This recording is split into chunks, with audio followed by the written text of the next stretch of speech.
কবি আর্যতীর্থের কবিতা বিকর্ণ। যাজ্ঞসেনের খুলছে শাড়ি, টানছে ধরে দুঃশাসন। দায় ছিল যার গর্জে ওঠার, নিচু মাথায় সে পাঁচজন। দুর্যোধনের নগ্ন উরু, ইঙ্গিতে তার ধর্ষকাম। হস্তিনাপুর দেখছে বসে, ধ্বস্ত হতে তার সুনাম। অন্ধ রাজা সিংহাসনে, আর্ত চেঁচান বৌমা তার। নিজের দলের নির্যাতনে সব রাজা হন নির্বিকার। কর্ণ বসে হাসছে হা হা, রাজার দলের লোক তো সে। শর্তবিহীন সমর্থনে তাবৎ আরাম সুখ বসে।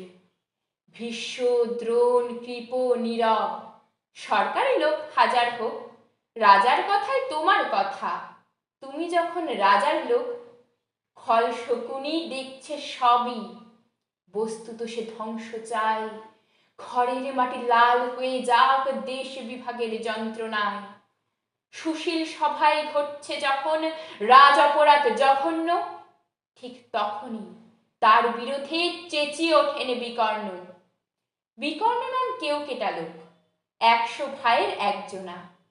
এর আগে কেউ তেমন করে তার কথাটাই জানত না। যতুগৃহে কারেন্নিরা, অন্তত তার নেই লেখা। ভীমকে যখন বিষ খাওয়ালো, তখন তার নেই দেখা।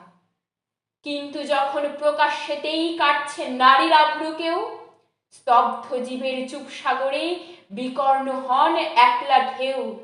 চেঁচিয়ে ওঠেন রাজার কুমার যুবরাজের বিরুদ্ধে।